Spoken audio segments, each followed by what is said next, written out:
Boom. Good And we morning. are Yeah, good live. evening. This is Surface Six Sigma, where we interview people's a little meander through the personal and professional lives of people who have achieved things. We've got Ben Bergloff as our producer sitting there, and we have today the finale of the life and journey of Mr. Paul Finster, with loads of patents, loads of inventions, loads of global influence and travel, isn't it? G'day. G'day. G'day. So I was going to reach out and say, if Peter Thomas is here, he's got to say hi, because he reserves his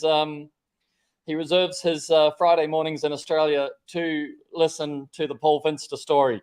That's nice of him. I don't know about a book, Peter, but geez, I could write 2 or 3, I think, with some of my global experiences. And yeah, definitely. It was interesting because prior to this starting up, I was just talking to Perry about doing 42 hours to travel into Barcelona, and arriving there, a 3-day exhibition in front of me. My client, who didn't speak English, actually hired a female university student to act as a translator. And so his sales team, who didn't speak English, I had to train them almost by sign language to know how to demonstrate my product on a 1, 2, 3, 4, 5, etc. steps. And I remember, and this is on the morning that the doors are about to open. So we're there at 8 o'clock after doing 42 hours to get in, and the doors are going to open at 10. So I'm educating his staff, using this interpreter, but also using the 1, 2, 3. So it's like 1, 2, 3, and they would go through a process of demonstrating my vacuum pistol. In any case, because we were facing the front door, we had a great stand, and the doors open, and in come this flood of people. And immediately we had 3 or 4 or 5, I don't remember the amount, but there was a few there of people. And the salesman is standing there, and all of a sudden he goes bright red. He's got stage fright. Like, what am I supposed to do? Yeah. And I put my hand in front of his eyes. I said, number 1, number 2, come on, And so he, all of a sudden it clicked in, and he started doing the demonstration. And I just kept on going, now 3, now 4, now 5. I'm standing alongside him, but I'm watching the eye contact and the body reaction of the people that were watching us. And because our product made a bit of noise, it was like a magnet. More people come in. And so he's starting to now express what it is he's doing and why he's doing it. And one of the other sales guys walked up alongside us and said to the people, basically in Spanish, if you want to place an order, I've got it. And he had a notepad in his hand, we'll take your order. And the next minute, like 15 people moved sideways and lined up to give this guy the order. I went, jackpot, we've got it. And the guy that I was telling to go like 1, 2, 3, 4 had the biggest smile on his face. It was like, wow, I've never had a reaction like this. We just turned over product. It was amazing. And at $85 a pop, we were ka-jing, ka-jing, ka-jing. There's another one. But I tell you what, day 2, after a good night's sleep, I was like jet lagged, drunk crazy, trying to keep my energy up to fire everybody up on the stand. And, you do your 3 days and you go, thank God that's all over. But you can hardly stand at the end of it. Yeah. Oh, yeah. But in those 3 days, I had 2 Italian companies come up and they said, oh, can we have an exclusive in Italy? And I went, well, here's the deal. And the exclusive was put down 55,000 Australian dollars and you can become the distributor. 2 of them turned around and went, oh, that's too rich for us. We don't know the market. And the third one basically said, I can see the reaction here, and you wouldn't be putting down that value if you weren't serious because it'd be embarrassing. So I'm prepared to put down the 55 grand and make the order happen. And he did. Within 2 days, we had the money, in the bank account, and the production was already ramped up. So crazy, crazy things happen.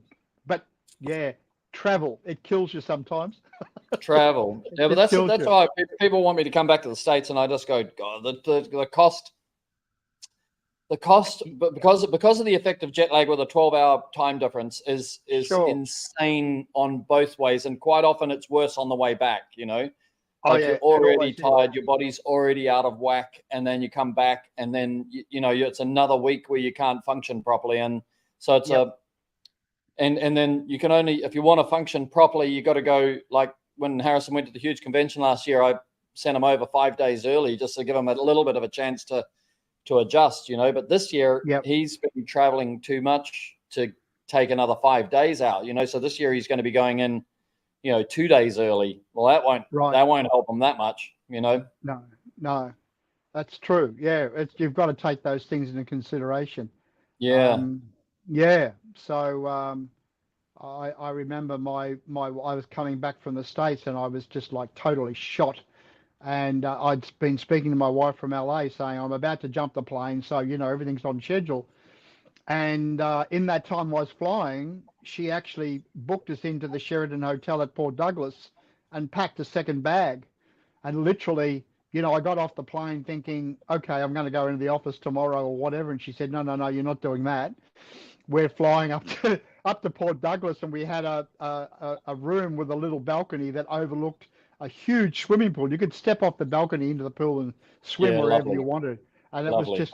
it was just a great way of, Yeah. down mentally going down for 5 days. And then I got back Yeah. to the office, and of course everybody was like full on. But those things happen. No, but I did the So same. I would come back.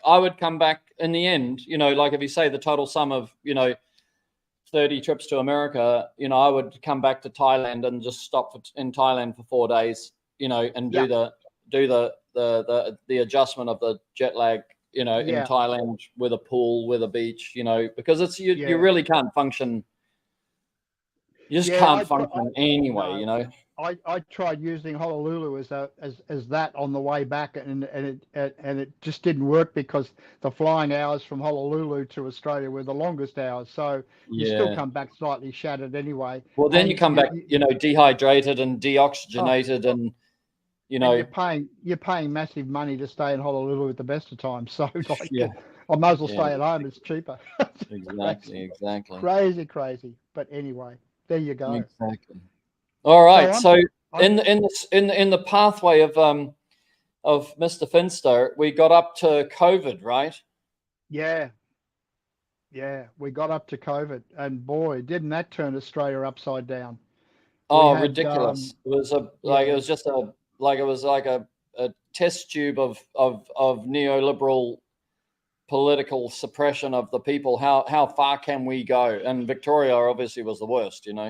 well, I was in Victoria on a business trip, but my partner at the time was living in Victoria, so I was staying with her, and all this announcement started to come up, and I remember we ended up going out to her eldest son's um, farming property in the Yarra Valley. And we stayed there for a couple of nights and listening to the TV and the radio. And they were going to close down the borders in New South Wales and Queensland.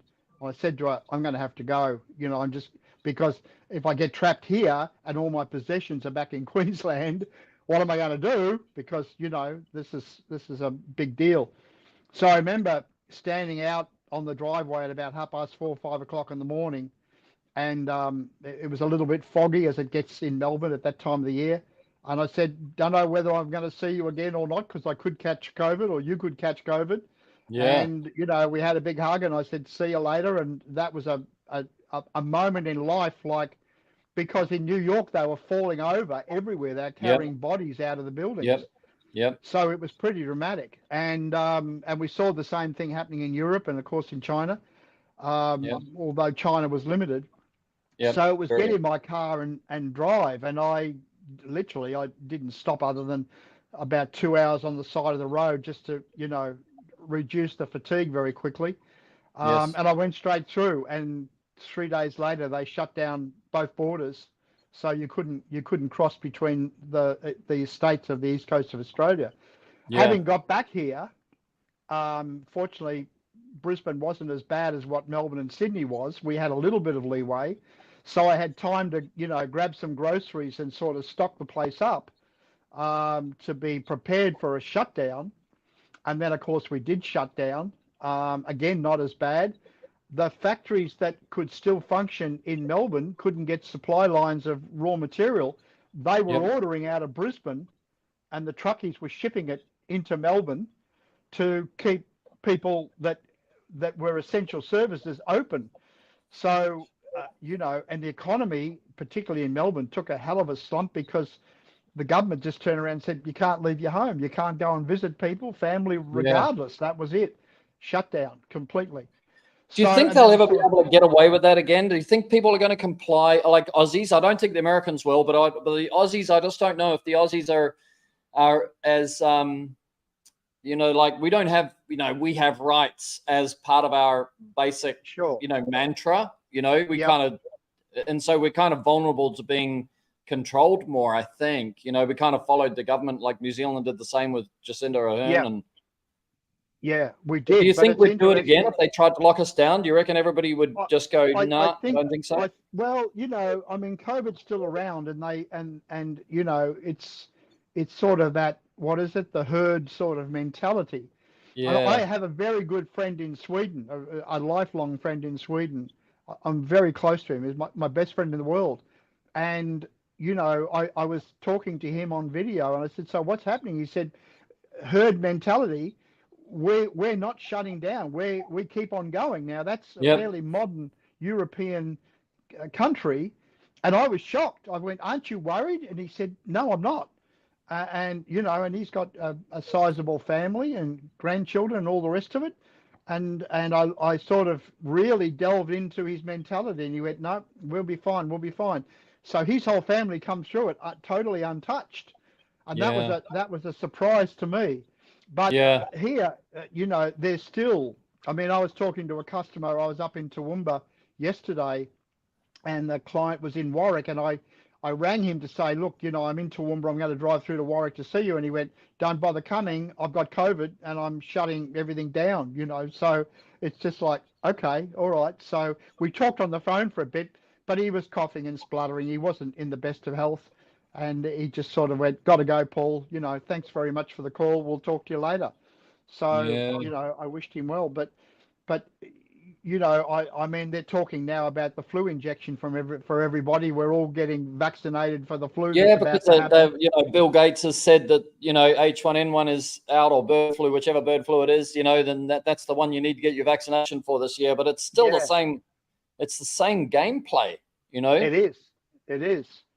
So that's Mr. PC who got viruses in his PCs and then released patches for the PC viruses. He's a major investor in vaccines, which are patches for human viruses, which made him one of the richest guys in the world. And you go, like, there's 8 billion people. Imagine if we could get a vaccine for everybody to take a vaccine, Well, I know of 3 factories in Australia that started making face masks because we couldn't import enough face masks to deal with it.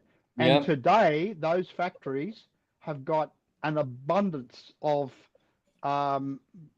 finished material in boxes in storage. Yeah. The Australian government actually subsidised a factory to get them up and running, right? That was one. Yep. Another guy decided he'd corner the market on toilet rolls, and he went out and leased a factory and started buying toilet rolls from overseas and shipping them in, and he's still got a factory half full of toilet rolls that he can't get rid of. So there was some entrepreneurial people that sort of jumped into the game plan, and some of them come out on the right side and some come out on the wrong side. Yeah. You sort of look at it and you go, yeah, okay, all right. So the risk takers are out there. But for the general guys like me, which are small business guys, it was like, so now what do we do for an income? Because, you're self-employed. So you haven't got an employer that's just feeding you money to stay at home. And all those guys that could do that were government subsidized anyway, right? So you put your hand up and you say, well, I'm self-employed. I've got my own little business. can I get a subsidy? Oh, no, you don't qualify because you could be rich and we don't know whether you are or whether you're not. Well, what a whole lot of bullshit that was.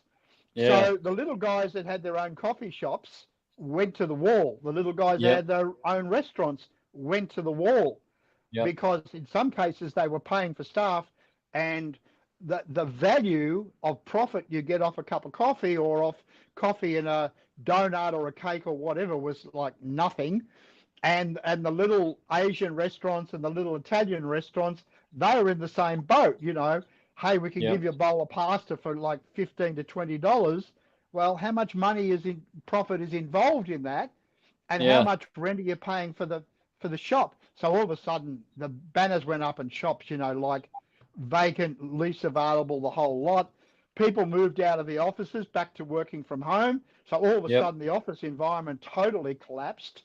And Yep. I mean, the good side of it is that we got Zoom and we got other means of communication, but it still didn't get us past. I've got a product. Here's how it works, and I can demonstrate it to you because it had a demonstration value to it that was the only way you could sell it.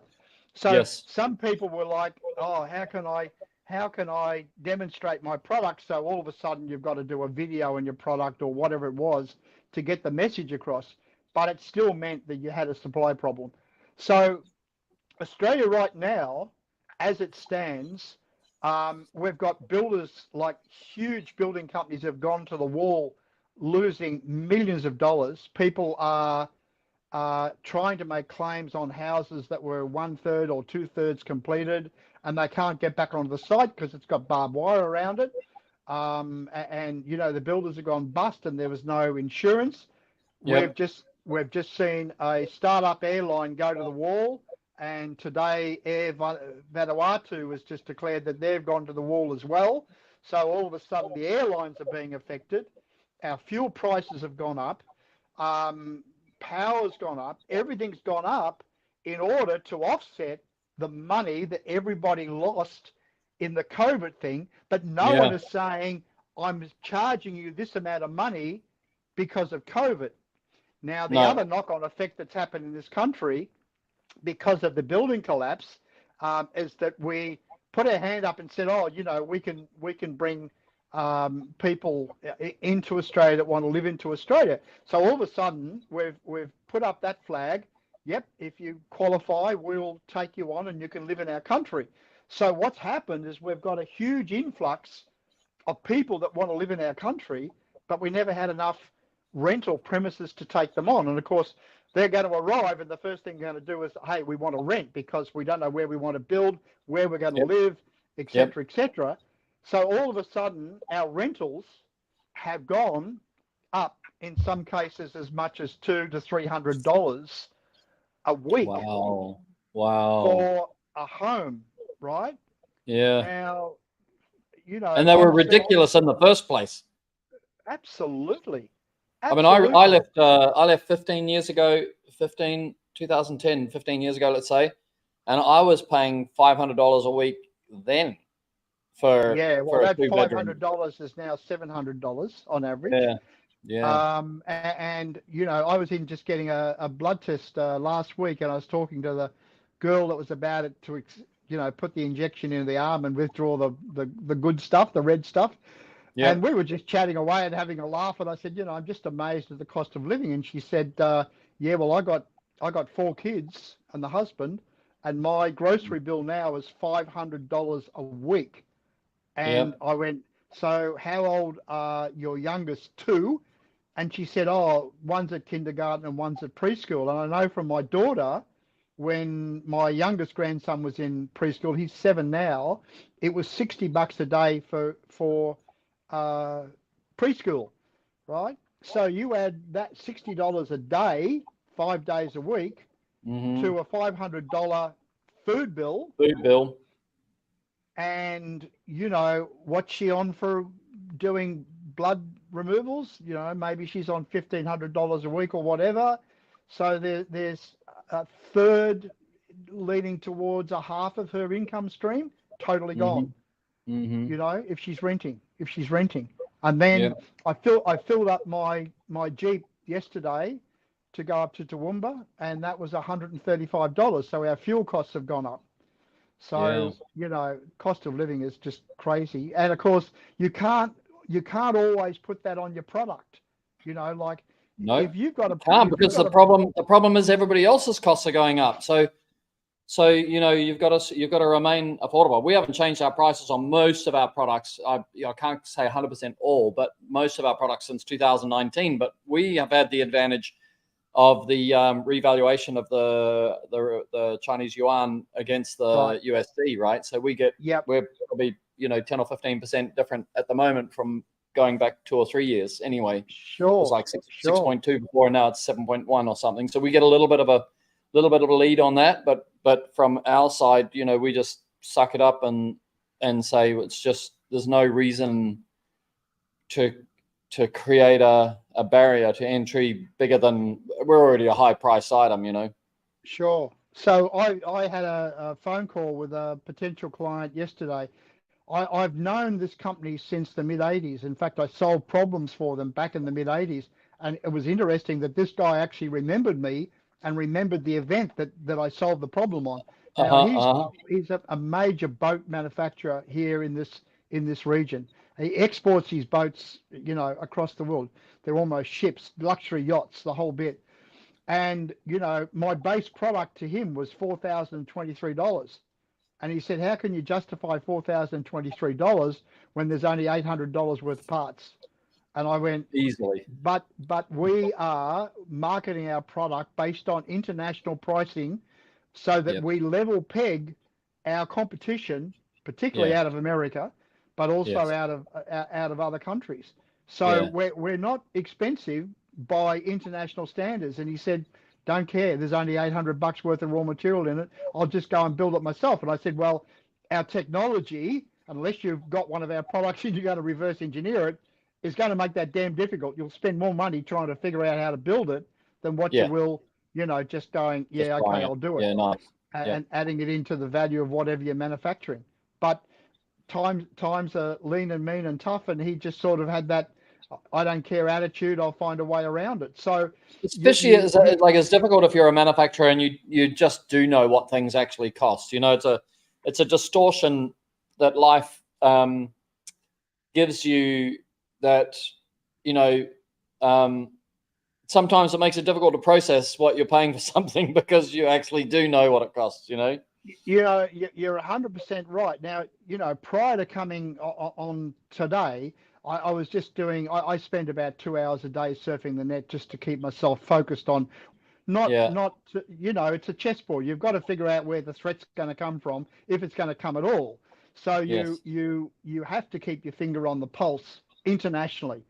And so I was looking at some websites, and it's a project that I'm currently working on, which I'm not going to discuss, but Perry, you're privileged to that process, right? Yeah. And I was looking at what the other guys are doing, and it was so interesting to see where the bottom of the market sits and where the top end of the market sits. And the interest was that the bottom end of the market was between $500 and $800, and the top end of the market was at $26,000. Now, an operator that wants to get into this particular market may turn around and go, oh, I don't want to spend too much money because I'm going to start in a new venture. And so I'll start with a $500 or the $800 product. And guess what? He's going to come so unstuck because he doesn't understand the industry that money and efficiency, Paul. Like, what pisses me off about people selling inefficient products to professionals is that like anybody can clean a gutter. You climb up on a ladder, you scoop the shit out, you throw it on the ground, right? Whatever it is. Anybody can clean a window. You get some old newspaper and some Windex or methylated spirits, and you can clean a window. When you're a professional, obviously you have to clean it perfectly, but the principle is, how fast does it take? Like, what's the fastest way to do it? So I always think when people make tools and build tools and sell tools, there's a responsibility to sell the fastest tool, because that is what gives the guy leverage. That's what gives him his hourly rate. Whereas You're that $800 product is so slower and error prone, and you know, but they don't know that. Once they've spent it, they think that's it. Like that, and that's the other part of the journey, is that when somebody gets sold a cheaper product, I always talk about, I used to buy Ray-Bans from the Chinese person in the middle of the shopping mall, you know, and I was walking around with Ray-Bans, and it was years, decades later, that I actually thought I could afford a real pair of Ray-Bans. So I go into Sunglass Hut and put on a real pair of Ray-Bans and go, oh my God, like, what have I missed out on? Like, oh, yeah, but then it dawned on me that there are people who get told, oh, this brush is just like Reach's brush, you know, because it's got the same whatever, you know, whatever bullshit they get told. And then that person buys that, and then they'll use that for the next 2 years, thinking that they're at the same level as we are, you know, because they never touch, feel, see our product from that point, or the pole is flexible, but they don't know that our pole's not flexible. Like, you know what I mean? I've just watched a startup franchise, and it looks like he's got a few people that have come on board real quick, right? For solar panel cleaning. So he's selling the whole harness and the safety gear to get up on the roof. So you've got to be up on the pitch of the roof to clean, you know, downwards towards the solar panel. The interesting part is that he's using an aluminium telescopic pole that you would use for pool cleaning, and on the end of it, he's got a squeegee blade, and he's selling quite expensive franchises based on that tool to clean solar panels. Now, you and I know that is going to scratch up a solar panel like you wouldn't believe. And he's saying, you know, with winter coming on, and particularly Melbourne, Sydney, with winter coming on down there, and you're needing your solar panel for home heating, running your air conditioner or reverse cycle, whatever, that you really need to have your solar panel cleaned. So he's got the whole presentation about why you as the consumer should have your solar panel cleaned, but he's overlooked the most essential part of the success of his franchisees in doing the task. Now, the light's got to come on somewhere, and depending on how he's written up the franchise agreement, like if you write it up correctly, you cannot use any other equipment than the equipment that he's going to supply. Yeah, full line forcing. Yep. Right. So if you're up there and all of a sudden you've scratched someone's solar panel and the customer can't get up to see the solar panel, where's the common sense ability to do that? Now, no, that smacks of ACCC. That does, you know, it sure does. But then again, how many other people are going to jump on that bandwagon and go, hey, he's got a franchise going, I'm going to do the same thing, and I'm going to try and do it better or worse or whatever it is that's going to happen? Because, again, if you think about what's going on in the market, where we're trying to employ more and more people, but in fact, there's only so many people who can go for a job.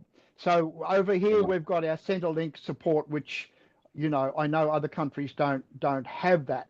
So we can put our hand up in this country and say, I'm unemployed and I need to cover my rent and food on the table and all the rest of it. And the government will give you a check each and every week or every fortnight, whatever it is, whether you're a couple or whether you're single or whatever, but you can put your hand up.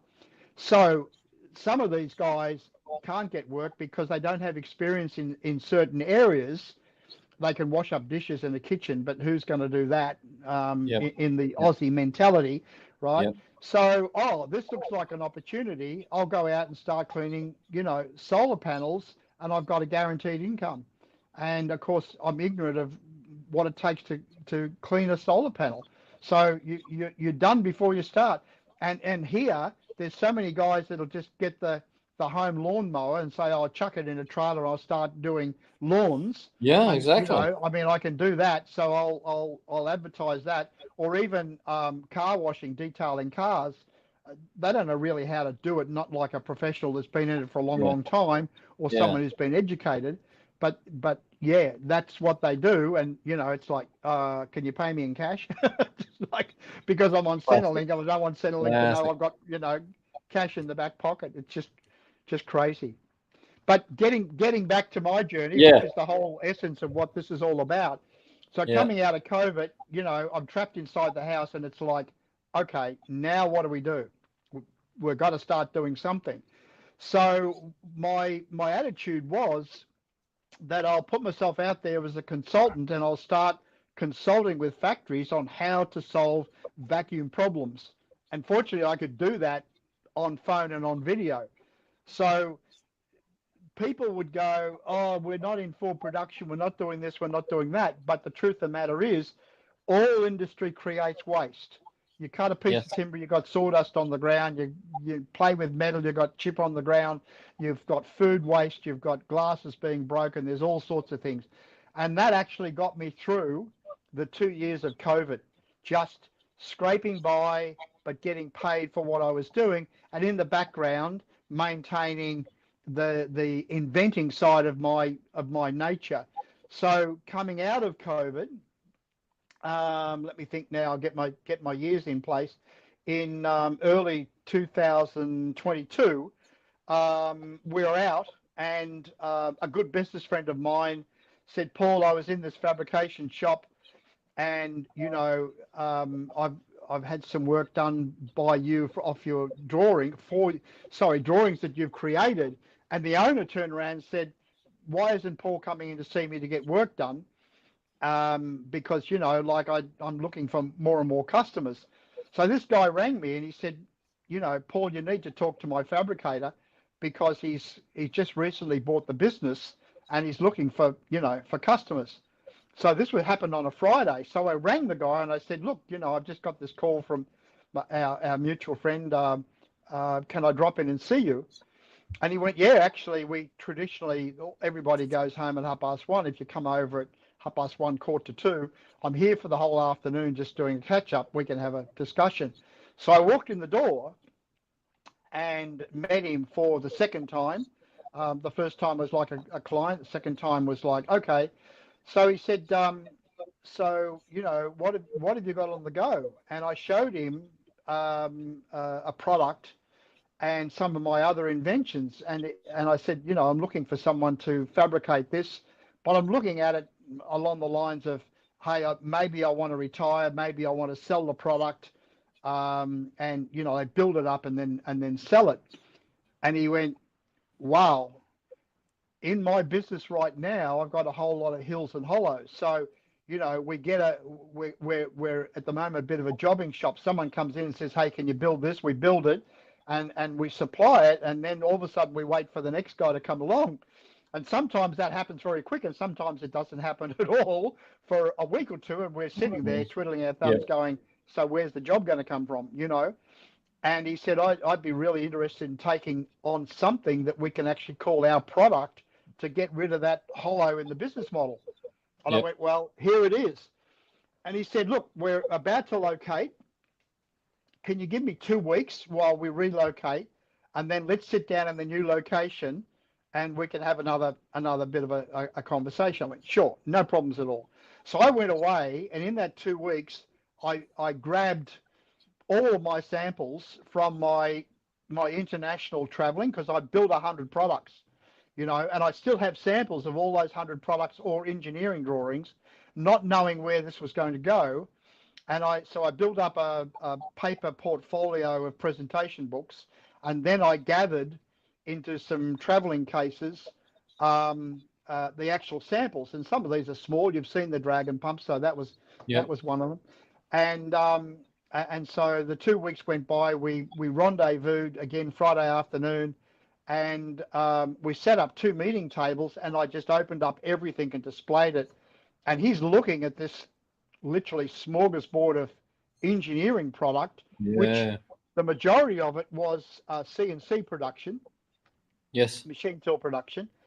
And he looked at it all. He said, "Paul, I don't even know where to start with this." And I said, "Well, you're a fabrication shop, so you sheet metal, you're bending sheet metal, your powder coating and all of that.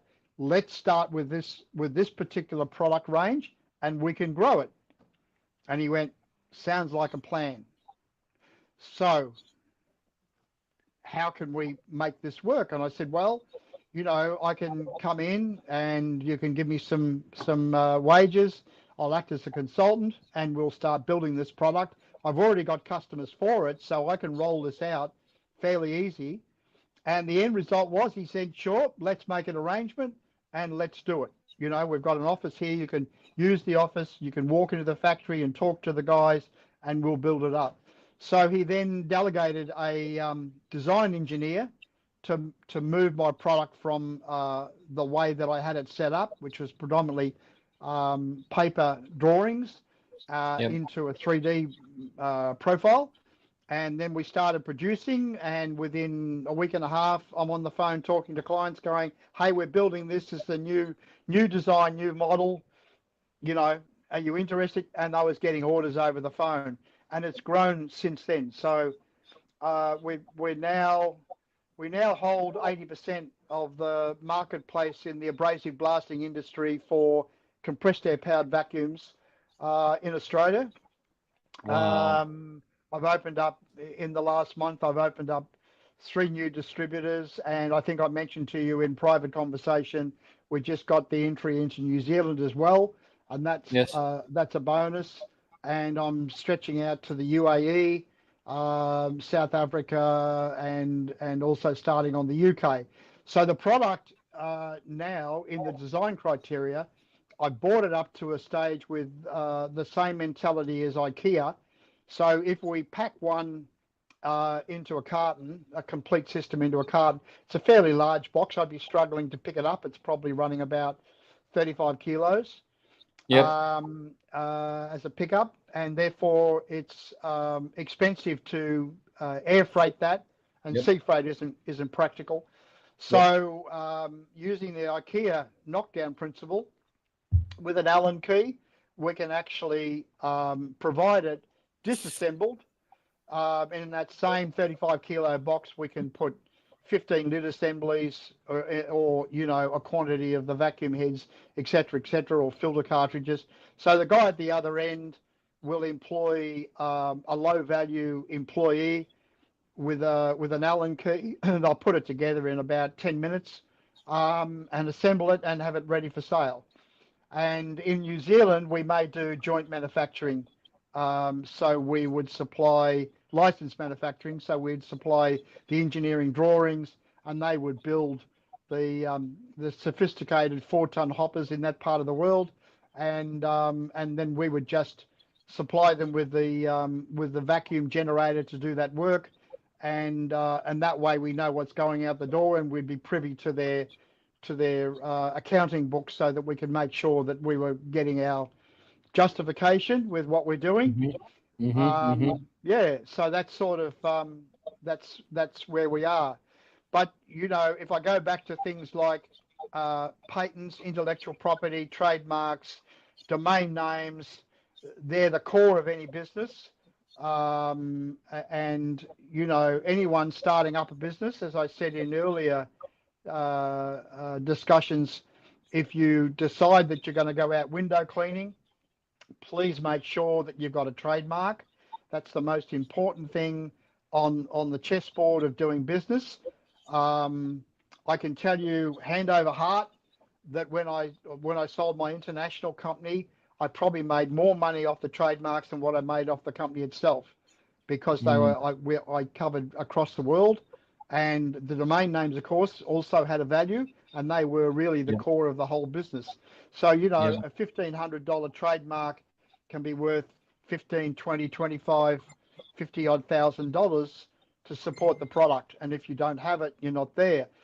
In any country, anywhere in the world, if you don't have a trademark for your company and someone does a startup and they decide that they want the same name as what you're using, and they may want it for competitive reasons to knock you out of the market, or it may be just an innocent situation, and they're more educated than what you are.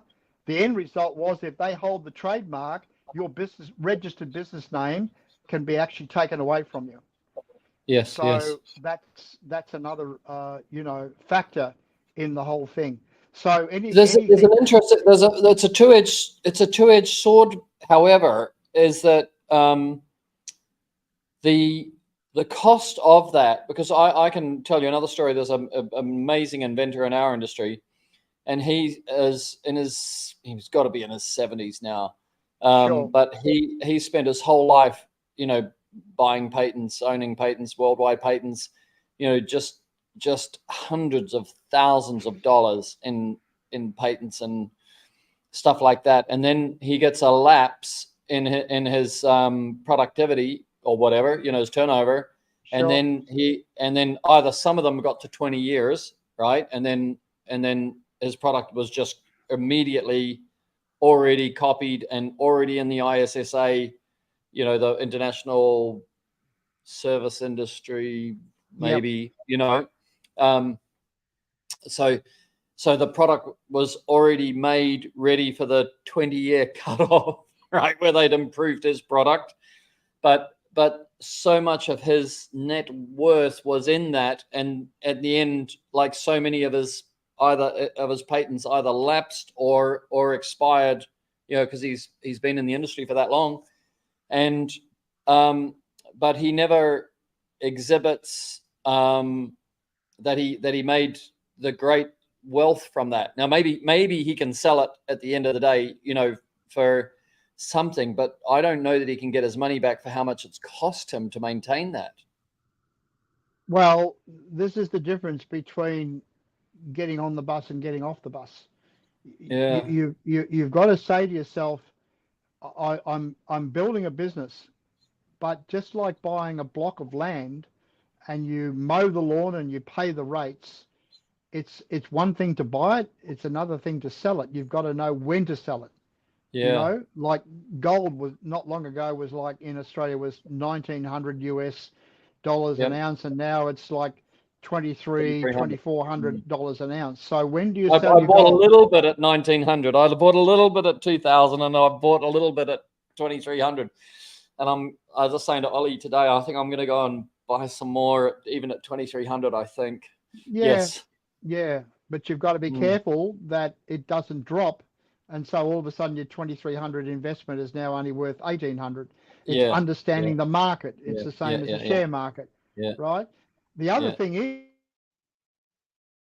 in my late 40s, which I mentioned about my international company, end up selling it or doing a joint venture and then stepping out of it, is to defend my legal situation in 3 countries. It cost me $500,000 in That's my point. and real estate. Because I remember your story, and I had the same. I had somebody copying my business, and I went to court to take them on because they were passing off as us. And that distraction, not only the cost of lawyers, but the distraction. That was 6 months of my life. I'm sitting in front of my lawyer preparing affidavits, getting evidence, getting this, getting that, like proving, so he can build the case. It's not the time in court that kills you. It's the time getting ready to go to court, right? Yep. And then in that time, I took my eye off my business at a critical time. So I started making from the hip decisions rather than well thought decisions. And in the end, I've lost my business. Yeah, well, in my and I agree with you. And in my particular case, it's like I've got to go offshore for 5 weeks, and my lawyer's going, but hold on a minute, I need answers to this, or I need an interview, or I need something to this. And in my case, it went on for 18 months over 3 continents. I've got a team of lawyers in 3 continents, including barristers, to deal with this. Why? Why did I go to that time? It was a matter of principle. And that principle was drummed into me by my grandparents and by my parents. If you're going to do something, and you're whether it's a handshake deal or whether it's on paper or whatever it is, if you're going to put your name to it, you have a certain responsibility to do what you say you're going to do. There's no second nature on that, right? So it's rather interesting. You see these earphones I've got on? Yeah, the bone ones. The company advertises they've got 30,000 patents to protect that earphone from everybody else that's in the market. And right now, if you look at the earphone manufacturers, Sony and Bose and all the other guys, they're all trying to figure out how to hang it off the ear, not necessarily in the ear. And this is a sporting one, so you can run with it and it's not going to bounce out of your ear. And that's the cost of going to market. So how do you recover that amount of money in investments? It's extremely difficult. So let me give you a classic example of a famous Australian inventor, which most people know nothing about. His name was McPherson, and he lived in Sydney, and he created the McPherson strut, which allowed vehicle wheels, where are my hands in this principle, vehicle wheels to actually go like this as the vehicle turned to go whichever way. Okay, that was an Australian invention.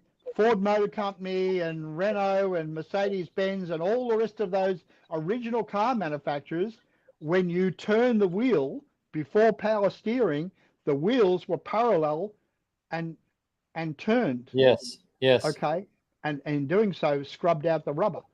So basically, McPherson was a smart dude, and he figured the canter to turn the wheels to go in the direction that you wanted to turn was a great thing. So what did he do? He knew that Ford wanted it, so he created a series of patents here in Australia and in America and in other countries. But and then he went to those countries and said, look, I've got this and I'm prepared to license it out to you. So he didn't want to sell it, he wanted to license it. And of course, everybody went, oh yeah, well, that looks pretty interesting, or we didn't think about doing that. So what happened is they took on the license, and while they were taking it on, they turned around and worked towards how to reverse engineer it. In doing so, and Perry, your photograph's frozen with a can up to your mouth. Oh, is it? Don't worry about it. Yeah. Yep. So they tried to reverse engineer it, not knowing that he had all these other patents. He made more money out of the other patents than what he made on the licensing fee of the product that he put into the market. And I found that quite fascinating. You know, there are like Australia created the combine harvester. We created the tiles on the space technology. And it goes on and on and on. And how in the hell did we do that from this country into a global market and defend our rights in this country? Yeah, intellectual property and a bloody big bankroll to pay the lawyers to defend you, and that's just a fact of life. And that's like a lot of people come to me and say, oh, like I'm interested in building a product and I want to patent it and all that, and you just go like, but in our industry, for example, if you haven't got it's got to be a B2C product, I think, to be a startup inventor, The scenario is that when you file for a patent, so you're in a patent pending situation, you've literally got a 6 month, you've got a 6 month time frame, right? Yeah. And my belief is if you create a product, you also create its opposition straight away. McPherson really drummed that. When I read that history, that really drummed in my head. So I always have a 1-2 situation. That's just now part of my character.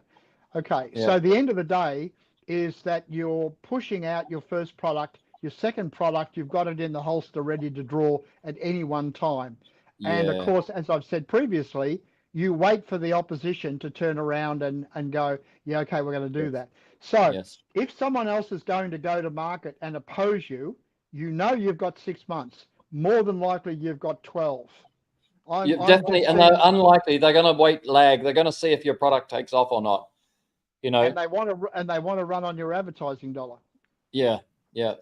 Right. So in other words, you're paying for the exposure, and all of a sudden it becomes, I got one of those as well.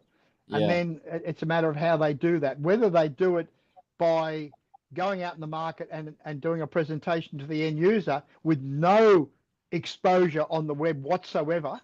Yes. Right? Yes. And here my motto is build in silence so no one knows how to oppose you. Everything. Yeah, I call it like guerrilla marketing, because you're under the radar, you're invisible. Nobody can see that you're there. And that's where you've got to stay. It's like chop tobacco. Yeah, but you've also got to wear the mentality of how much business am I losing because I don't have the exposure that the other guy's got, right? And that's but then you balance that with how much profit am I losing business or am I losing profit? Because you can be highly profitable when you're not spending amazing amounts of money in marketing. You know, So that marketing dollar is also, and all of those costs in relation to that are also from the bottom line, not from the top. Yeah, it's an interesting, like, you know, journey of assessment, isn't it? absolutely. And you may recall I said to you, I went into Philadelphia with some samples and I got knocked back, and then I went on my merry way, and I sold a couple of hundred things, dragon pumps in America within a short period of time. And I went back in and went, I've done it once, I can do it again. And it wasn't until I decided to do a trade exhibition, and my wife tapped me on the shoulder and said, there's 6 magpies out there sitting on the fence watching everything that you do.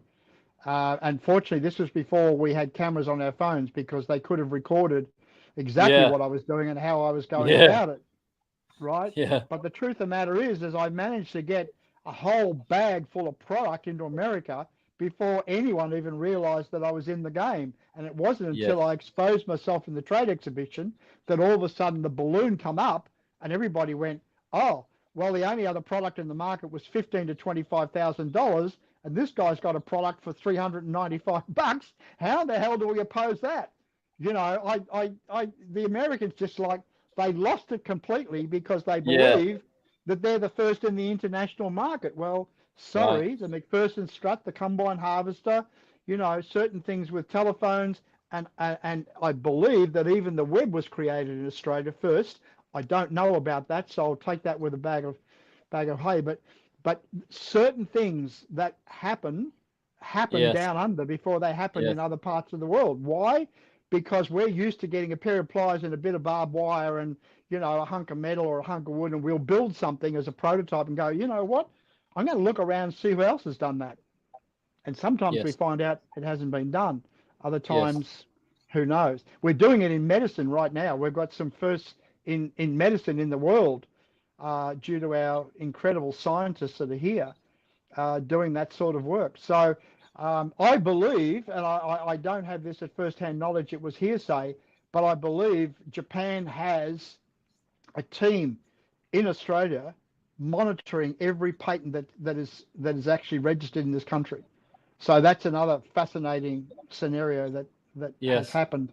I don't know Yes. whether it's current. I'm aware that it used to happen, but I don't know whether that's current or not.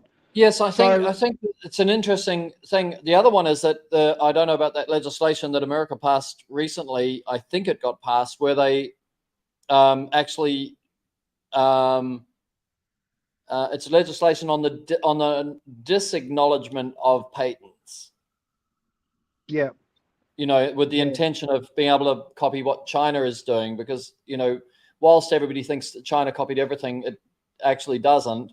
And what it did was master the art of mass production, you know, well, for for new yeah, inventions. Like they can grab an idea and work out how to make it at the right price. That's their thing. yeah.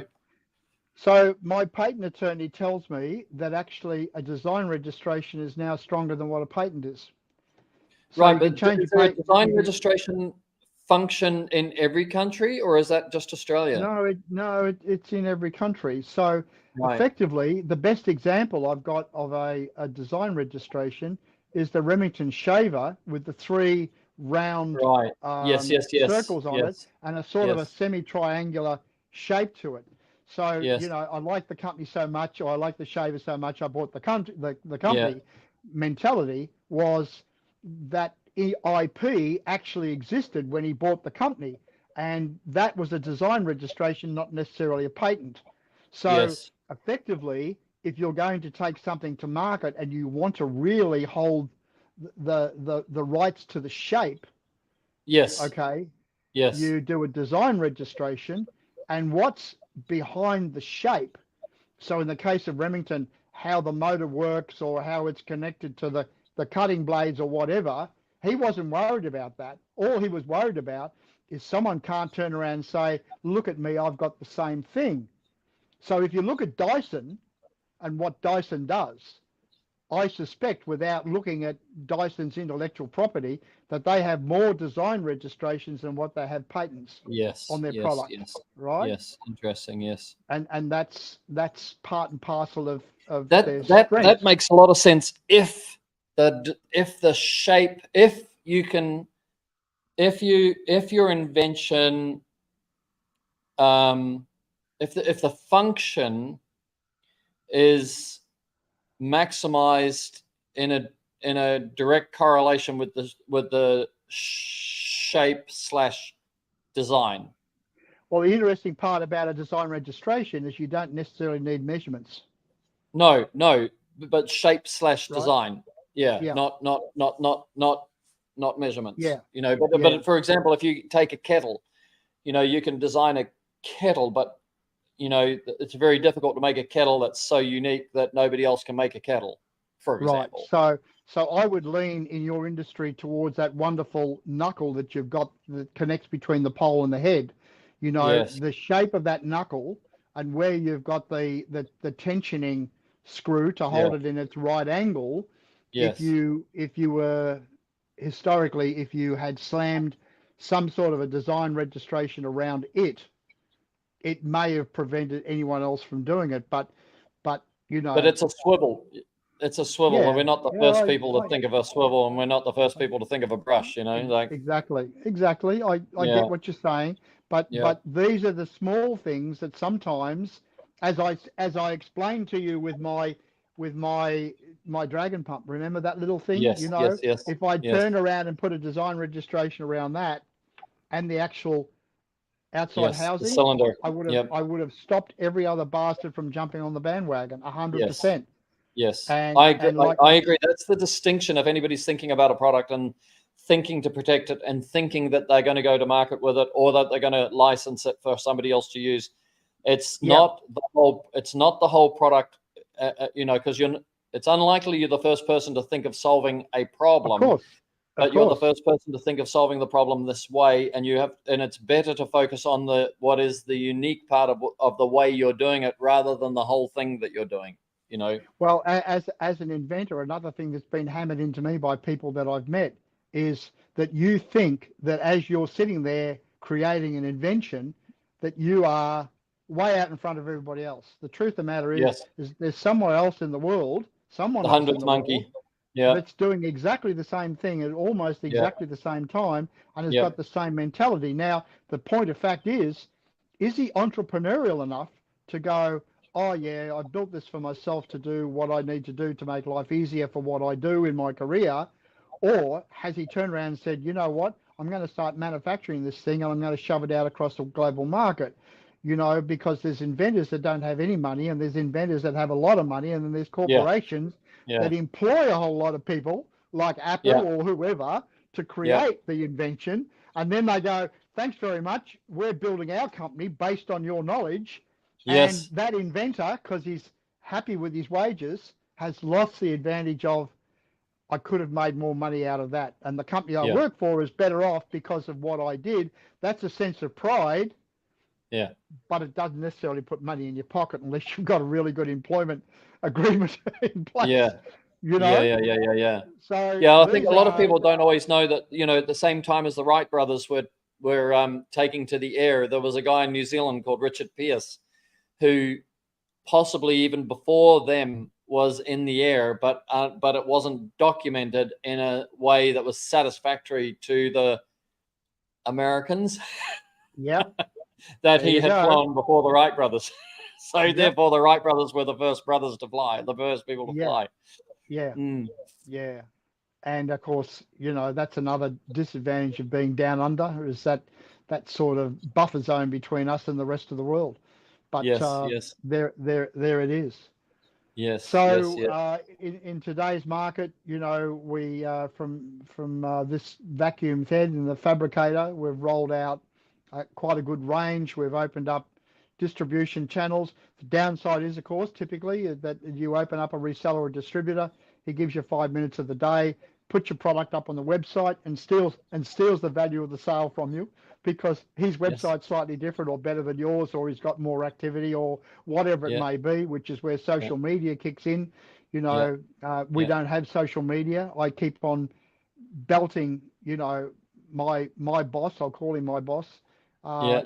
We need to have social media because that's the only way you're going to drive it to market. And with social media, but he's a manufacturer. Manufacturers don't make great marketers. He's a metal man, and he's totally focused on how to bend a piece of metal, and the marketing side of it. If I walked away from him, he would just be floundering like, oh, gee, we had all this momentum and now there's no momentum. So when I was in Toowoomba yesterday, I caught up with an old client, and we were having a bit of a chat about, I want to do a training course because he's actually changed a few of his staff in different branches. And, I want to get around and see everybody and bring them up to speed. And he went, geez, like, Paul, come on, you're getting, like, how old are you this year? I'm at 78. And he went, I have to sit back and admire your passion and your bloody drive to make things happen. Like, what stops you? And I went, nothing short of like falling over and going, that's the end of me. See you later, folks. She's all over. And he went, well, I'll send you a list of all of our team and let's fire that up. So, he's wanting me to get involved in field days and doing things in that part of that region in the grain belt in Australia to ramp things up. So Paul, what do you reckon? Do you think that longevity, because 78 and full of power, I mean, you're the same age as Trump, you're slightly younger than Biden, you're completely coherent like Trump is, and Biden is completely incoherent, but what do you think? Do you think it's genetic? Or do you think it's lifestyle? Because you look at Mick Jagger, like, lived the wildest lifestyle and is amazing. Like, so I go, the people that do drugs, like, I've never been a drug taker, so it's not been my I've not had any challenges from it or any data from it, but I just don't know whether longevity is. What do you reckon? Is there? I mean, firstly, you got to be attentive, but Biden was attentive, but he's still got that decline, right? It's interesting. I owe a lot to my grandparents in where I am. I might have mentioned to you, my grandmother was a diamond dealer, and she went through the First and Second World War selling engagement rings to soldiers that wanted to give their girlfriends an engagement ring and wanted to get it at the best price they ever could. Brilliant. And some of those guys that died in the war, the fiancés actually come back to my grandmother and said, I can't keep this ring because it's I've lost Fred or Jim or whoever, and I just don't want to keep the ring, but I don't want to sell it and only get a pittance for it. My grandmother actually bought back the rings and melted the gold through a jeweler that she had in the city and turned it into ingots, so that was always there. And then she kept the diamond, and she used to walk around back in the 60s with about $85,000 worth of diamonds in a big handbag. And this was a grandmother that had a walking cane, right? You can imagine every diamond was actually held in a piece of tissue paper. And my first engagement, my first partner, we sat down at the kitchen table and my grandmother opened up all these pieces of tissue and showed me, the different diamonds. At that time, and my grandmother used to take me to the Tivoli in the summertime to watch live theatre, and my grandfather in the winter used to take me to the football. So they would get me out of the house away from my parents, and my parents were, doing their thing, whatever it was. And that was, so I had a stronger bond with my grandparents that was slightly above my bond with my parents. What I got from those years was a level of respect for older people. Right. So if we take the Indigenous community in the world, and we look at the way that their society operated, there was always the older person, and he or she would be drawn into I'll call it a powwow for the sake of our American friends. And their input would be taken into really deep consideration. Why? because they knew what seasons the buffalo were going to come through their part of the world, or what was going on with the weather pattern, or what was going on with the animals, or what was going on with opposing tribes, and what was going on with medicine. I never ever really understood that until I become an old guy. And I look at my life right now with all of the experiences that I've had in life, and I can go, you know what? I remember when I went through a recession. I remember when I went through COVID. I remember as a kid, I did this with my parents, and now that has some meaning to me as I age. But the truth of the matter is, what is my motivation? And when you bring in people like Biden and those other guys that are out there, what is their motivation?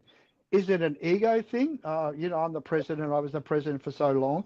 Is it a financial thing? I've got all this money that I can pass on to my family, but with that money comes an awesome amount of responsibility on my shoulders that I've got to handle, and that comes at a price. Or is it a passion? In my case, it's a passion. You see, everything that I build and everything that I do in my business model, and considering that I've gone through, a couple of divorces and several relationships, all of those have broken down because my passion has overridden my lifestyle. My passion is that what I create helps people in their commercial life.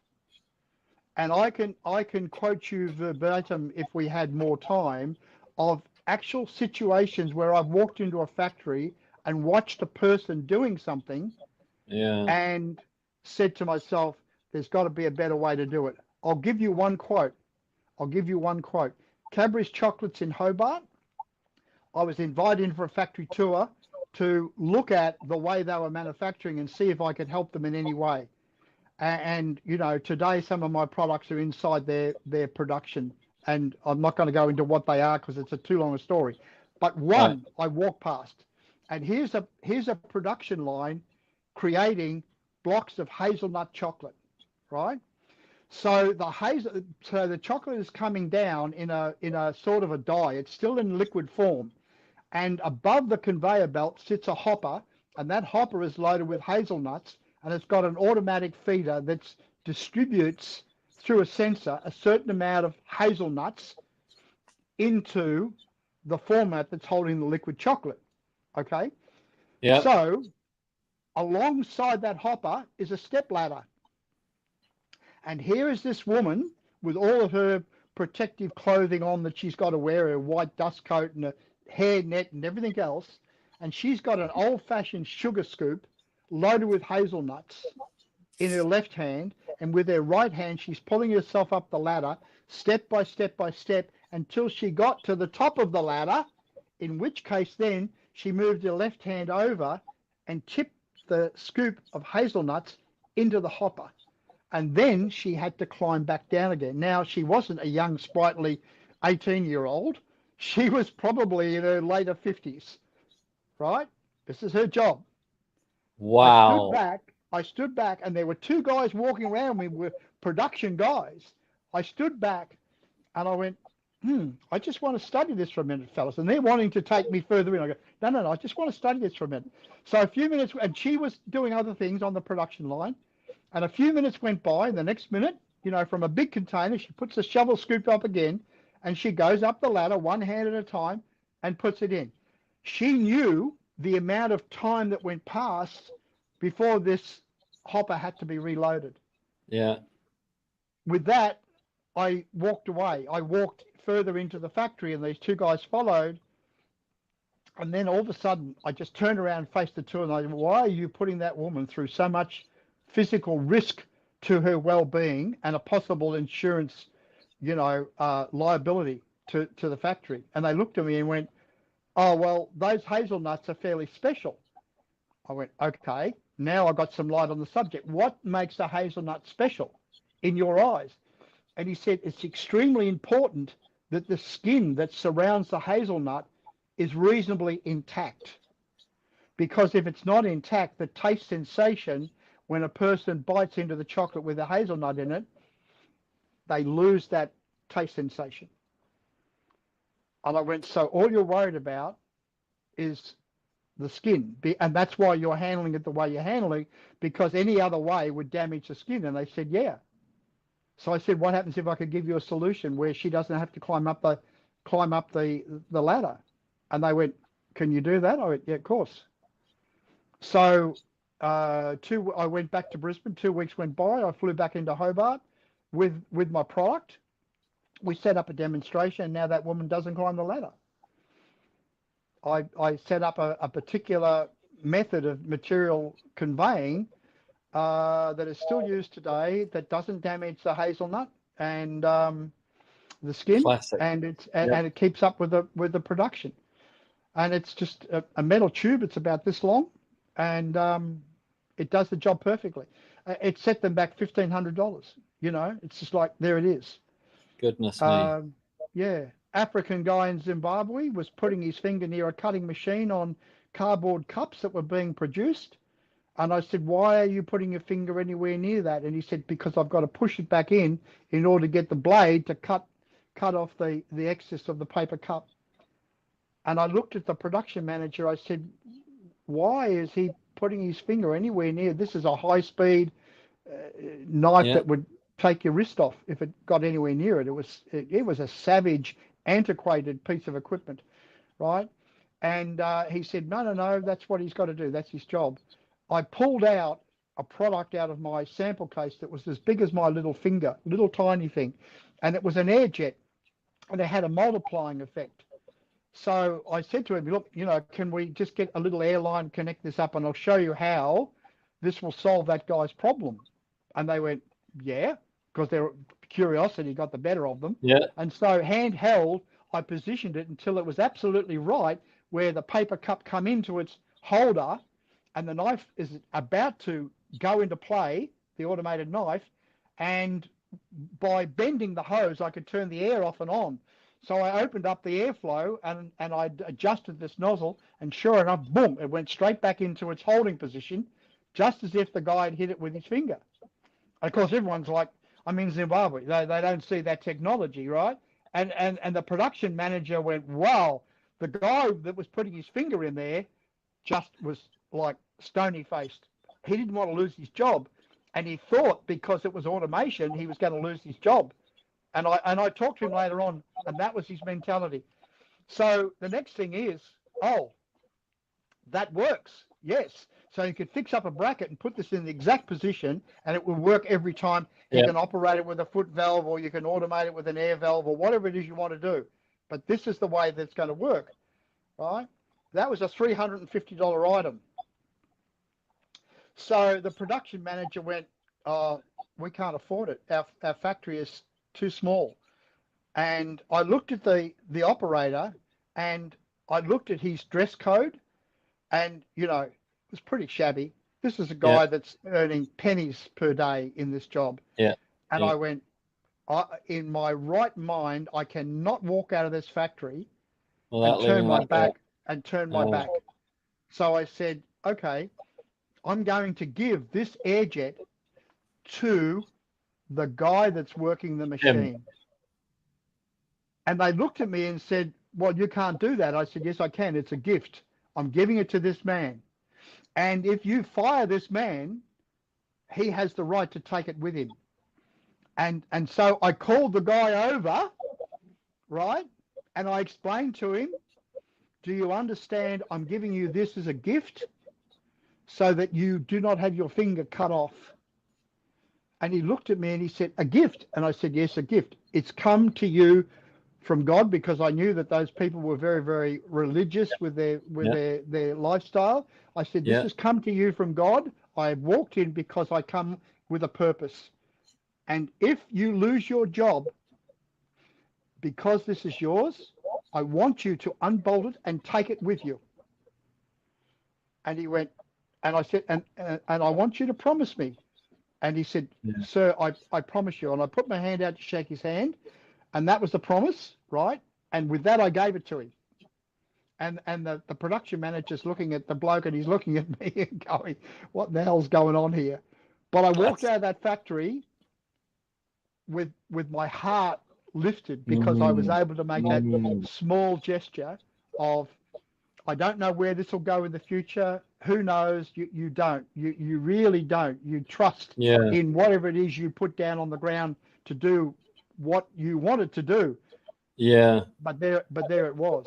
And I can quote you verse after verse after verse of situations that I've had not unlike that I've turned around and went, yeah, okay, that guy's life is so much better. Yeah. So I had two other guys very young in my life in the 70s, and one was 23 years old. He had two very, very young daughters and a young wife, and he was a panel beater, and he was putting the body filler in the car, and he was then sanding it back, and in order to get the alignment on the metal versus the body filler, he used to put his head up alongside the panel of the car, and he'd shave away, and no protection, no respiratory protection. And I remember I got to know him about 18 months, and I walked in one day and he's just looking so weak and so sick. I hadn't seen him for a month, and I said, mate, what's going on? And he said, I've got to keep on working, but I've got cancer in the lungs from the body filler because I've been sucking it in. I used to say to this guy, put a mask on, put a mask on, put a mask on. And he turned around and said, Paul, I can't because I need to get that profile to get the cars right. And that was it. And another guy doing brake dust on cars. So the car's elevated on a lift, and you take the wheel off, and you've got the brake drum, and you take the cover off the brake drum, and the brakes are exposed, and you've got all this black dust in there, which is graphite dust, right? And this guy was in Bundaberg, of all places, and I used to visit him constantly, and I was selling him all sorts of consumables. And I walked in one day, and he had the thing off, and he's blowing it down with an air blowgun, and all I could see was this black dust going everywhere, which didn't register him because he was used to it. No respiratory protection. 12 months later, I met him again, and he was in a bad way. And he had cancer in the lungs from the brake dust. I actually ended up designing a product that would go over the whole wheel with a blowgun and a vacuum simultaneously to pull all the brake dust away. Brilliant. And then I knew that I had to have it tested so that we weren't exhausting the brake dust through the pneumatic system that I created. So I had to have testing. I went into a facility in Melbourne that does this sort of testing. They set it all up with their testing machines, and they put it through its paces, and they went, nope, we're happy to sign off that there is no dust entering the atmosphere on the exhaust of your machine. I went, yes! So now, who am I going to sell it to? So I went to the people that make the brake shoes. Their name escapes me at the moment. To get hold of an executive and say, hey, you can sell this with all your brake shoes to everybody doing brake repairs around Australia. I'm looking for the easy way out. And he sat me down in a boardroom, and we were the only two people in the room. And he said, I will tell you right now that our brake shoes do not have graphite inside them.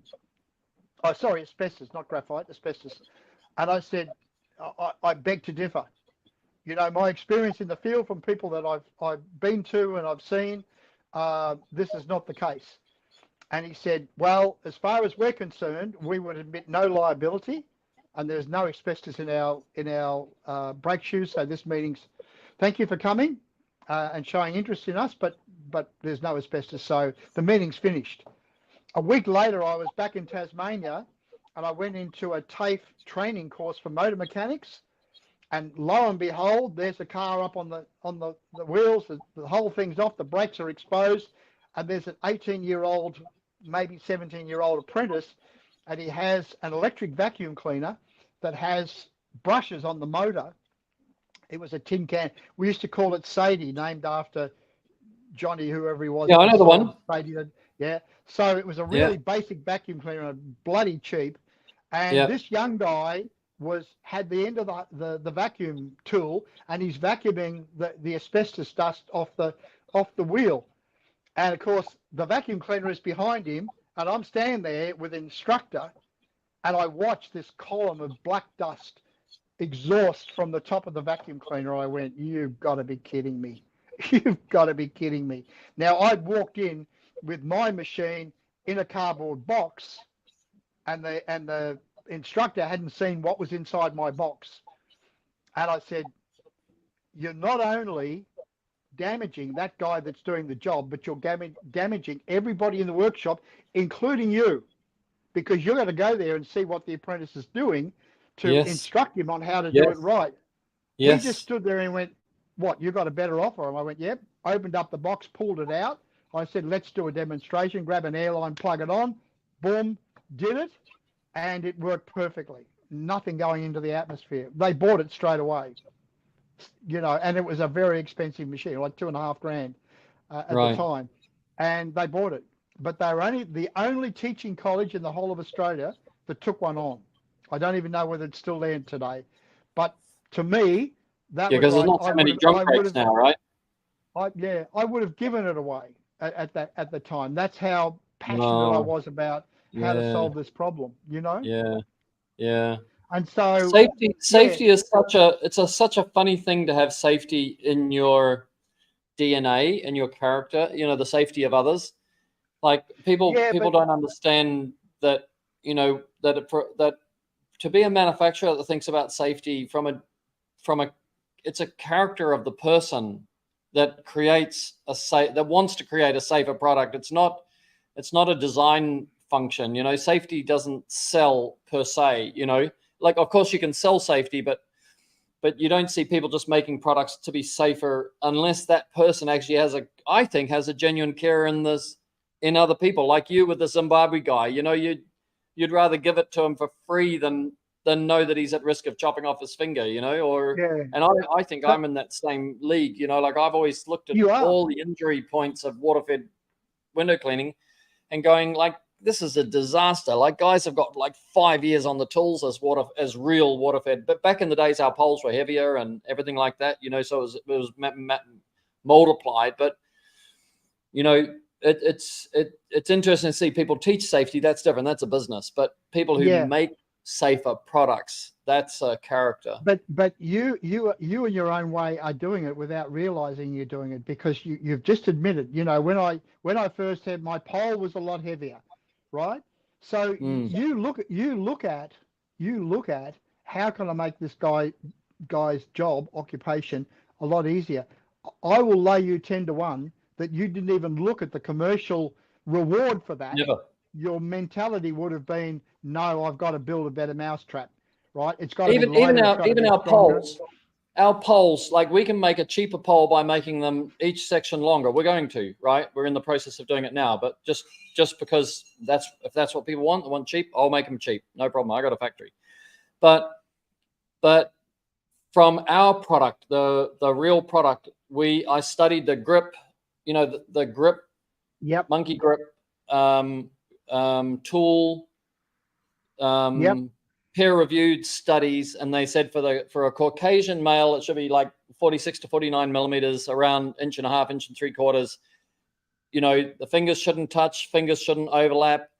If it's too wide, then you're squeezing like this, and so you're going to get all this damage and all these tendons here. If it's overlapping, then you're going to cramp up. Like, you know, when we were kids, we'd say squeeze, squeeze, squeeze, that you have my finger, and then tickle, tickle, tickle, and then they can't open their hand. You know, so there's all these issues. So they said the prime, so the handle of every reach at pole is between 46 and 49 millimeters, you know, to be the ideal grip for a Caucasian, which is our market, male, you know, like, operator. And I could make the pole lighter, I could make it cheaper, but I never have, because I know this is the hand, you know. And now we've worked on some products before, but we're also working on, you know, making our poles, our hand tools, pole tools, or so that pole tools can be used as hand tools, but because the, you know, decaveins is this problem here, carpal tunnel is this problem here, you know, tennis elbow is that problem there. There's all these and then rotator cuff, of course, and then trapezoid, like we make prisms, you know, so that they look straight ahead and see up, and, you know, because they otherwise are cranking their neck, and then they step back from the building. People don't know that you see the pole at this angle here, and there's nothing in front of them. And I go, you know, the reason they're putting the pole at such an angle and then it wants to flex, it's really difficult, you know, when gravity's got that much pull on a pole to stop it from flexing. then it wants to flex, but they should be at 70 degrees. But the reason they're not is because they've got to crank their neck when they're at 70 degrees. So their brain says, if you move back further, you're not going to have to compress your trapezoid so much, and then which cuts your blood flow to your brain and blah blah blah blah blah. Well, Perry, I've watched you for a long, long time before we actually become reunited with each other as we are today, right? Yes. I've watched you over a long, long time. In fact, I just went back through some old emails that dated right back to almost day one when we met, when we first connected. Wow. And it's really, really interesting. And somewhere I've got a video of you saying, "Hey, Mr. Finster," and you're in your suit, "Mr. Finster, I've got the 50mm pole that you wanted." But one of the things that I wanted to make, right, which is you and I are very alike in our own way, is that I remember very, very distinctly when you come up with the prism glasses, because quite frankly, at that time, you reached out to a specialist to get that information that you wanted about being able to have the prism glasses, about the angles, all that stuff that you've just commented on right now was because you care. It's not about the commercial reward. It's not about the commercial reward. It's about, I want to give people something that improves their life. And you've done that just as I've done it. We've just done it in different ways, in different markets. But the crux of the whole thing that makes you and I tick is exactly that same thing. We can't stop our minds from going, there's an issue that my product has red flagged me to go, can I make it a bit better? And I'll put the effort in and I'll put the thinking in, and maybe I can, maybe I can't. If you can't, you can't, because it could be as good as you'll ever make it. But when you can't do it yourself, you have the ability to reach out to someone else and say, hey, could you come in and give me some advice on this? And that's where you pull in a specialist. In my industry, I might pull in a design engineer and go, okay, there's got to be a better way of doing this, So let's start playing around the computer and we'll 3D the whole thing, and we'll look at all the angles and the shapes and see if we can create something that the other guys haven't figured out. Right? And then having figured it out, can we apply it? Does it actually have a reason for being there, or are we just going off in some sort of fanciful direction? And therefore we'll shelve it for a little while until the market catches up to it. Because sometimes you can create, and you're in advance of the bloody market, and you're sitting there going, oh, come on.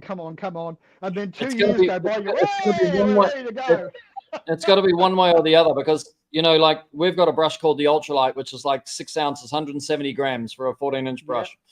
It weighs absolutely nothing, and it's incredible. And it means people can use softer poles, like more flexible, less rigid poles, like a lower MSI or whatever you want to say.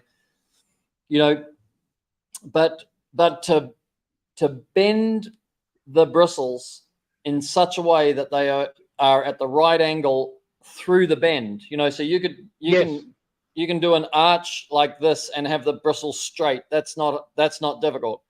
If you just leave it to nature, they will splay right out almost to flat as you go around the corner, But we needed them to be at 25 degrees all the way around. They start at 25 degrees, from the sides, and then it's got to go 25 degrees all the way around. That took us 18 months to be on the Ultralight, because the bend is, it's 2 centimeters. It's the size of a squeegee, how thin the Ultralight is. And it took us 18 months to be able to, anybody could do it DIY, and we used to have plastic spine bristles and you could do it with that, but we couldn't get it consistent. One would be out at 30, 40, 50 degrees. Another one would be straight. So we'd never get a consistent result. And in the end, we had to change the number of bristles, basically, and then the width, so that the relationship is actually a relationship between the width of the steel channel and the radius of the bend, but now you go, well, probably might make sense, but that took a long time to find out, and so sometimes you've got the idea and you can do it by hand but you can't mass produce it. And Elon Musk talked about that when he was interviewed with Joe Rogan the last time. He's just saying, like, you know, manufacturing is, if there's only one thing wrong, no matter, like, we've got Flow Gold. Flow Gold took us, you know, Peter Thomas has been building Flow Blacks, right, which is like Flow Gold, like as a DIY for 18 months. We knew everything worked, but mass producing it as a beautiful product is a lot, you know, there's a lot more goes into it. And but one thing wrong and you haven't got a product. Just one wire that's too thin, or too short, or one, like it's a really interesting game, isn't it? It's like my little valve. If you don't turn around and do it on a set of electronic scales, 1.36 grams, you ain't got the formula, buddy. Exactly that. Yeah. Just amazing. And if you can see the other product that I'm just sitting on at the moment, trying to figure out whether I take it to market or just don't take it to market, I don't know. It's gonna make people sort of shake their head and go, "How the hell did he do that?" It's just there. Wow. You know.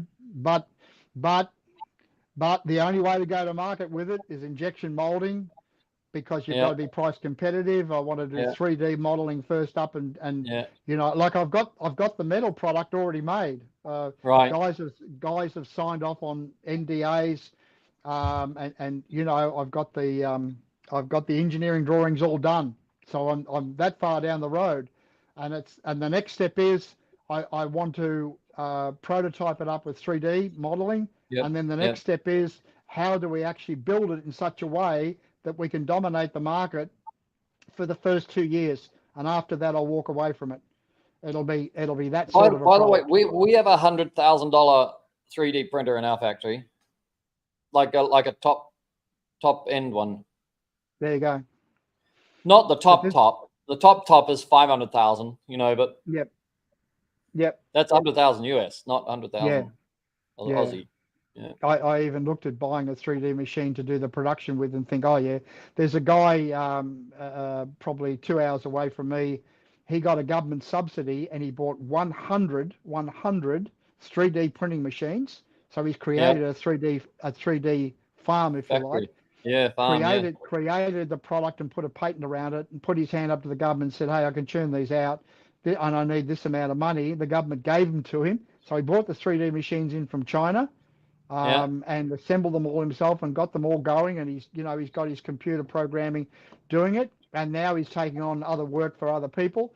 And he said, you know, in the case of his product on the 3D machine, he can produce it within 3 minutes. So he said, within 3 minutes I can produce 100 units. I got the market cornered. Simple, stupid little bloody product. What kind of printing is that? Because that 3 minutes is very fast in 3D printing. It's a cord, like a string type of machine. So the product is extremely, it's an extremely small product. We've got 12 of those, but the real one is laser sintering. You know, where it lasers a layer of dust at a time. You know, that's the one. We'll talk about that offline if you want. But yeah, great. Yeah. Great. Yep. Dude. Would you believe 2 hours? Is it? No, 1.5. 1.5. Okay. Yeah. Cracks a lot. Damn. This is so much fun. Peter Thomas is he's going to hate Fridays because we're going to get new guests. But Benji is there. Yeah, he's still got to sit up out in the lawn listening to us prattle along doing our thing. He's got the life, Mr. Producer. Two old blokes, almost senior citizens. Elders, yes. Elders. Yeah. We do have a responsibility from being older to change, to do our best to change the world, you know. The future for you young blokes coming up. Yeah, because you know, if it weren't for, you know, you look at those guys that died of asbestosis or whatever, you know, the solution to that is in other people saying, I want to solve that problem. Otherwise it didn't, some of it is in the legislation, but the legislation doesn't pre-exist the solution. The legislation usually goes to enforce the solution, so somebody has to come up with the solution first.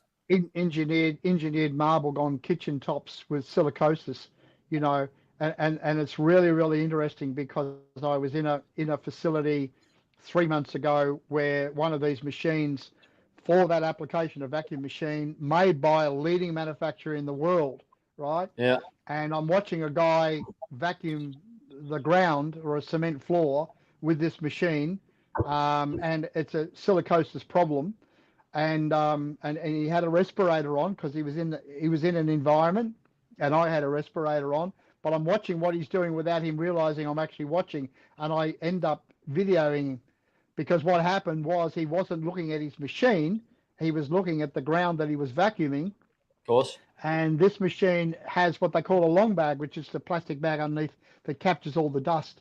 The bag had loaded to the point where it actually reversed the flow. And what was happening is his vacuum head on the floor was emitting dust into the environment. And as it turned out, the safety officer come walking through as a female, and she took one look at what he was doing, and I'm pointing, going, can you see that? And again, the operator didn't know I was there or the safety officer was there. She just walked over and shut his machine down. And they had 3 of these machines in the facility. They shut all of them down and stuck them in a corner and went, they're not being used in the facility anymore, purely because the operator can't watch the machine and what he's doing at the same time. And the legalities of, I've got asbestos in the lungs. How do I get it? Well, you work for this particular company. And it's a big international company, huge international company. So I'm working on a product now for them that'll take them into an area where they won't have to worry about it. But yeah, It's just time. It's time, bro. That's the sad part. Like the days crack on, The days crack on. Yeah. Yep. So look at you, Benji. There's Leo. Yeah. Huh? Leo with his bone. Oh yeah, he's perked his ears. Yeah. I think the view behind you is wrong, Perry. You should have that view of you're looking out across the bay from his ocean. Anyway. I might do that. I might do a special from home because the new home is like even nicer than the old one, right? It's like stunning, but I get the sun in my eyes. That's the problem. Or anyway, I'll have a look at it. But what's nice about this is just coming in. It's air conditioned. I don't get all hot and sweaty, and I'm focused.